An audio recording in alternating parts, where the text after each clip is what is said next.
Okay વિદ્યાર્થી મિત્રો, question number 10 છે કે કોસ a બરાબર 4/5 હોય તો tan a ની કિંમત મેળવવાની. આપણે કોસની કિંમત આપેલી છે. હું જે કિંમત આપેલી છે એને પહેલા ત્રિકોણની અંદર મૂકીશ. જો અહીંયા એક પ્રોબ્લેમ થશે કે તમને કાટખૂણો કયો લેવો એ આપેલું નથી, કશો વાંધો નહીં. અત્યારે જે વસ્તુ આપેલી છે એટલી લખો કે ચાલો આ કાટકોણ ત્રિકોણ છે તો આની અંદર મને એકને એક ખૂણો કહેવાનો થાય, એકને બી થાય અને સી થાય, પણ કોને 90 નો કહેવો એ આપને ખબર નથી. તો ખાસ ધ્યાન રાખજો, અહીંયા જે ખૂણો આવતો હશે 90 ક્યારેય નહીં થાય એ આપને ખબર છે. તો હું આ ખૂણાને એ સિવાય નામ આપી દઉં. તો અહીંયા તમે બી અથવા સી કોઈ લખી શકો, તો હું એને અહીંયા કહી દઉં અને સી ને અહીંયા કહી દઉં. હવે આ પ્રમાણે હું કિંમત મૂકીશ. પણ મને કોસની કિંમત આપેલી હોય તો મને પહેલા કોસનું સૂત્ર આવડવું જોઈએ. તો કોસની કિંમત છે અત્યારે 4/5 અને કોસનું સૂત્ર શું થાય તો કે ખૂણાની પાસેની બાજુના છેદમાં કર્ણ. તો ખૂણો કયો તો કે એ. તો એ ખૂણાની પાસેની બાજુ કોણ થાય તો કે AB છેદમાં કર્ણ AC ઇઝ ઇક્વલ ટુ 4/5. હવે આપણે આપેલું આપણે બુકમાં આના બરાબર કે ધારીને પણ ગણીએ છીએ, પણ તમે કે ધાર્યા વગર કરો તો પણ થશે.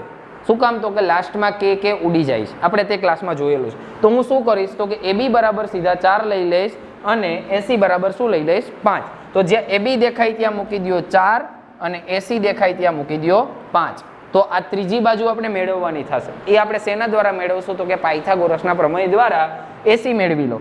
AC આપણી પાસે છે તો આપણે પાયથાનું સૂત્ર મૂકીએ. શું મૂકશું તો કે કર્ણનો વર્ગ બાકીની બે બાજુના વર્ગના સરવાળા જેટલો થાય. તો કર્ણ AC તેમનો સ્ક્વેર બરાબર બાકીની બે બાજુ તો AB નો સ્ક્વેર પ્લસ BC નો સ્ક્વેર. તો આગળ વધીએ. તમને AB AC બધું આપેલું જ છે, મૂકી દો. AC તમારી પાસે છે 5 તો અહીં લખવાનું 5 નો સ્ક્વેર. AB આપણી પાસે છે 4 તો અહીંયા લખીએ 4 નો સ્ક્વેર. BC નથી તો એમને એમ રહેવા દો. 5 નો સ્ક્વેર કરો 25 બરાબર 4 નો સ્ક્વેર કરો 16 પ્લસ BC સ્ક્વેર. 16 ને આ બાજુ લઈ આવો માઇનસ, તો 25 માઇનસ 16 બરાબર BC નો સ્ક્વેર. 25 માંથી 16 કાઢી નાખો તમને BC મળી જશે. તો અહીંયા આવશે 9 બરાબર BC નો સ્ક્વેર. આપણે BC નો સ્ક્વેર નથી જોતું, BC જોતું. તો શું કરવાનું? વર્ગમૂળ કાઢી નાખો. પણ વર્ગમૂળ કાઢો એટલે બે જવાબ આવે, એક પ્લસ અને માઇનસ. તો આપણે ત્રિકોણની બાજુ માઇનસ ન હોય એટલે વર્ગમૂળમાં આપણે અહીં સીધા લખી નાખશું 3. તો BC મળી ગયું મને 3. મળી ગઈ ત્રિકોણની ત્રણેય બાજુઓ. ઓકે, આગળ વધીએ. આ બાજુ મને મળી ગઈ તો હું અહીંયા લખી નાખીશ BC બરાબર 3. હવે ત્રણેય બાજુઓ આવી ગઈ તો એને શું માંગ્યું? tan a. અહીંયા લખી દો tan a. તો tan નું સૂત્ર શું? ખૂણાની સામેની બાજુ ના છેદમાં પાસેની બાજુ.